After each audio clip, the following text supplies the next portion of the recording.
Welcome, welcome, welcome. I'm Raymond J. Negron. This is Beyond Failure to Reach Success, and I'm an inspirational guide. And I'm here to talk about how the body keeps score. It's very interesting. There's actually a book by the same name by a man, I can't pronounce his name, I have to read it, vonder Kolk, MD.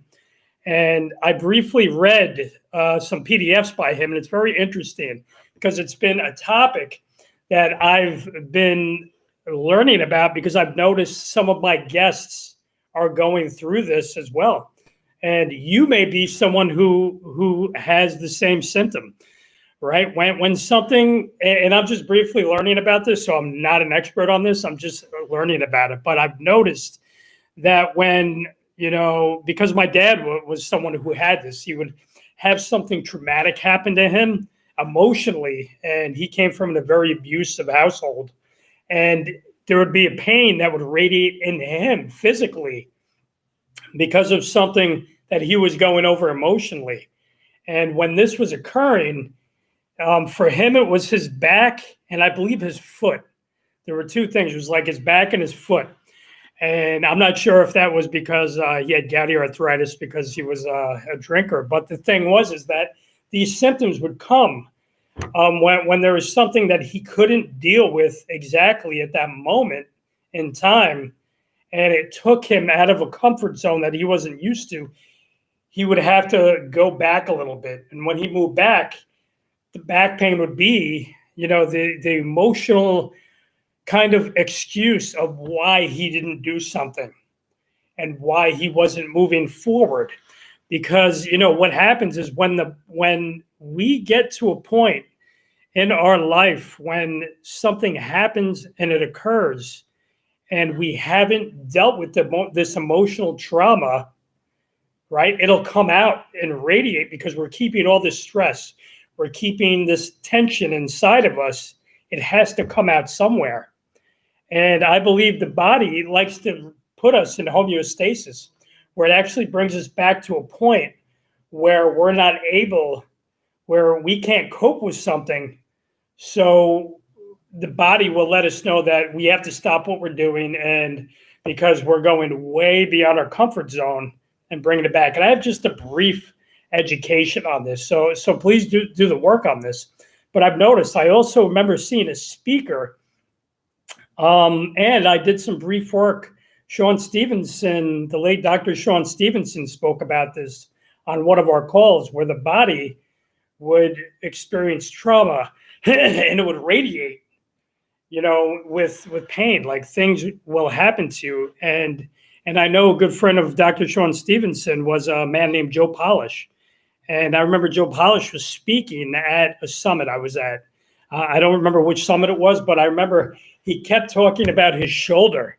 And it was just something that just rung to mind. It was like, that's right. He kept, and he's someone who just voices himself, but he was speaking about this so profoundly that there was something in his life that was, the body, our memories are physical because what happens is they transmit like a chemical response, and then they become emotional and they physically occur, like such as a shoulder pain, a back pain, a foot pain.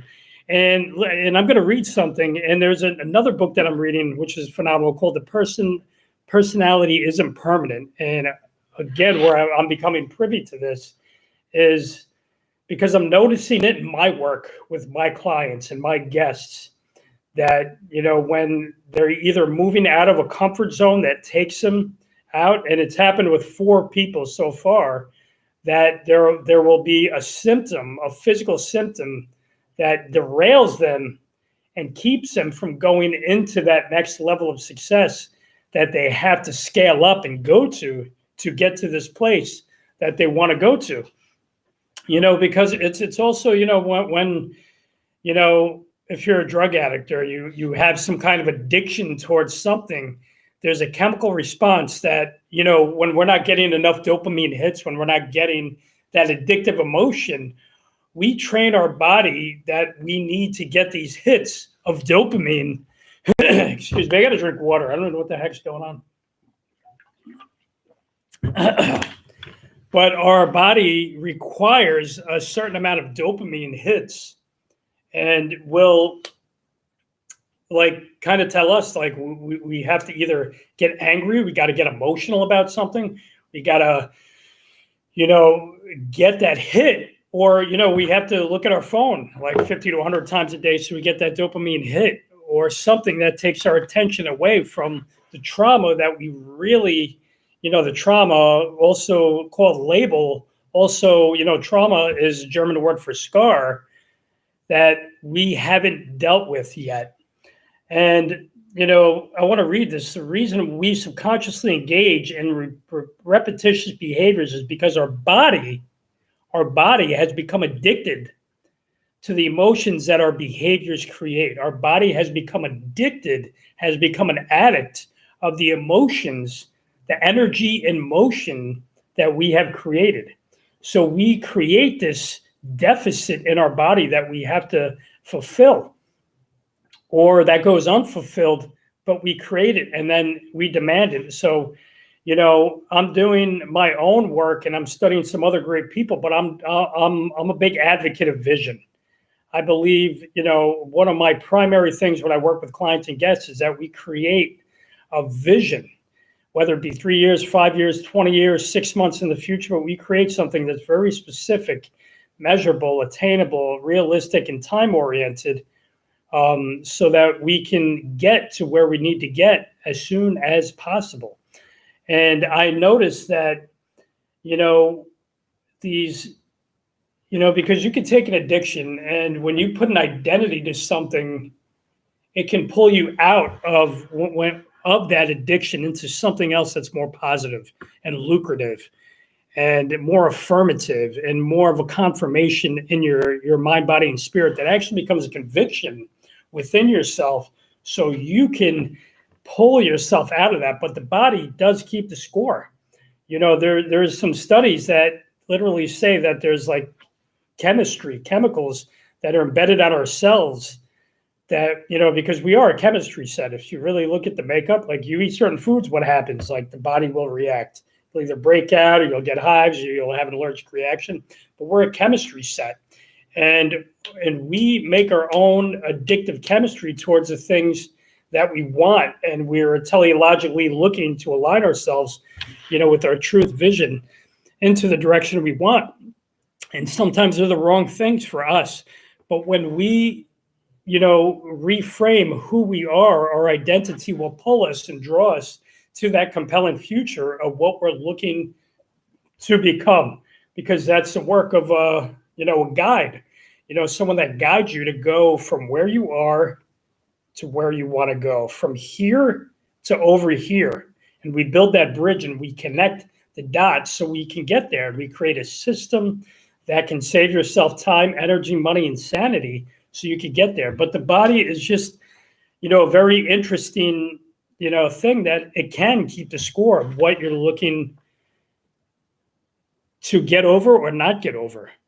And I just think that when we're really honest about it, and we're able to discern and witness the witness of what we're looking at, we can actually see what we're doing to ourselves, holding ourselves back and forth and back and forth, and noticing these repetitious patterns, these behaviors, these habits, these addictions that keep happening over and over and over and over again.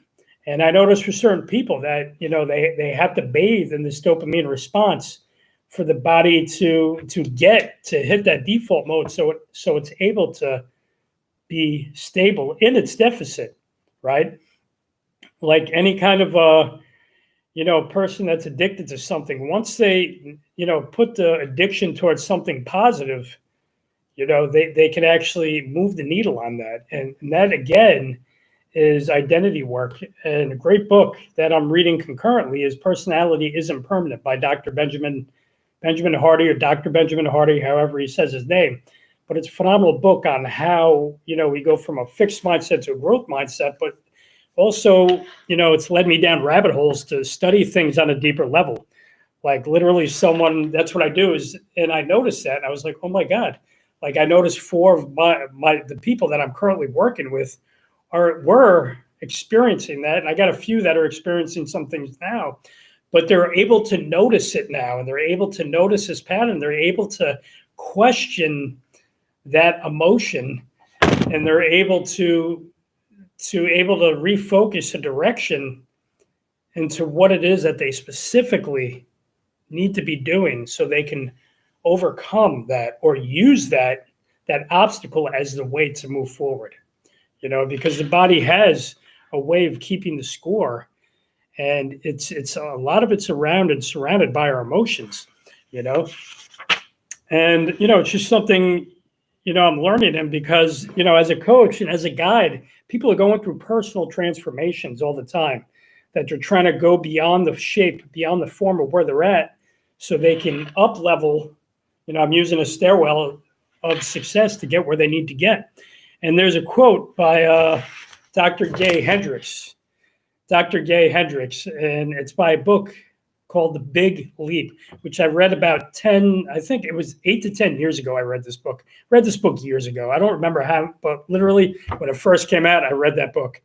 And there's a quote, because, when we're going through a transformation, our body will sabotage us if we're, and we'll subconsciously sabotage ourselves, and our subconscious will bleed into the physical realm of who we are at this moment to keep us in that comfort zone. But there's a quote: each of us has an inner thermostat setting that determines how much love, success, and creativity we allow ourselves to enjoy. When we exceed our inner thermostat setting, we will often do something to sabotage ourselves, causing us to draw back, retreat into that old familiar zone where we feel secure. And feeling secure is feeling safe. And because I forgot what the thing is, but we're twice as likely to save ourselves first than to move towards something we want. It's like a 2-to-1 ratio. And if we've gotten really good at it, our body will let us know, you're exceeding the limit here, buddy. You need to come back. You need to come back to where you're at, because that you're going outside, you're venturing, and the body's job is to keep you safe, right? Is to keep you also in a deficit, right? In a default mode, which is a your fault mode, right? But when you're able to discern this, I'm making this video for you guys so you can see these patterns, so you can also feel them and say, you know what, I am experiencing that. I've noticed that whenever I get around this person, or maybe I'm around this, I have this sudden pang, I have this shoulder pain, or I get this migraine, this headache, or and also headaches are definitely a sign of someone sabotaging themselves. Oh, I got a headache, I'm not able to do that. So people retreat backwards. But noticing the patterns is literally, the sign that you're able to do something about it.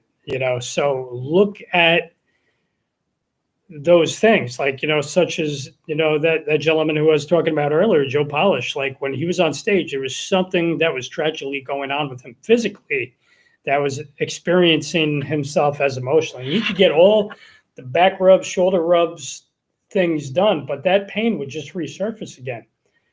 So it's like dealing with it is what we must do. And to deal with things, sometimes we got to question it and really understand why that's happening, so we can get some release from it and just kind of like let go and figure out that, that's what's keeping us in the same place over and over and over again. So I asked a question in the chat: have you had something traumatizing that has happened to you that has let you know physically, when in fact it's been emotional the whole entire time? And how did you deal with it, right? And have you recognized that it's a pattern that keeps occurring over and over and over again? And if so, is there a way to like adjust the purpose and the drive of that pattern towards something you actually want, right? Not just like in the moment to keep you safe, but what is it you're really, like looking to move towards, right? Because a lot of the times it's us keeping us from us becoming our better or best version of ourselves consistently and continually. So just food for thought, guys. So I hope everyone's having an exceptional day out there. And yeah, man, just something I've been noticing. I wanted to speak about it because it's true. And I haven't experienced that myself, or I haven't, maybe I don't know, but I know in here I turn things out. I also I exercise twice a day, every day, so it's like I'm always, I have something that I'm able to get that energy out. But some people I notice have these somatic, traumatic things that happen to them that keeps them spinning in place and keeps them addicted to that behavior when they're just this close to going to that next level, when they're just this far away from venturing from here to here, and they just got to make that leap, right? And I definitely recommend, I'm going to recommend 2 books. And The Big Leap by Dr. Gay Hendricks is a great book on that quote that I read. If you didn't hear, go back and listen. But also by Bessel van der Kolk, Kolk. Sounds like something else, which it's not, MD. And the very title of his book, The Body Keeps the Score, right? So it's just very interesting. And I hope you guys find interest in this too. And if not, you don't have to watch. Take care. Have an amazing day. Be excellent.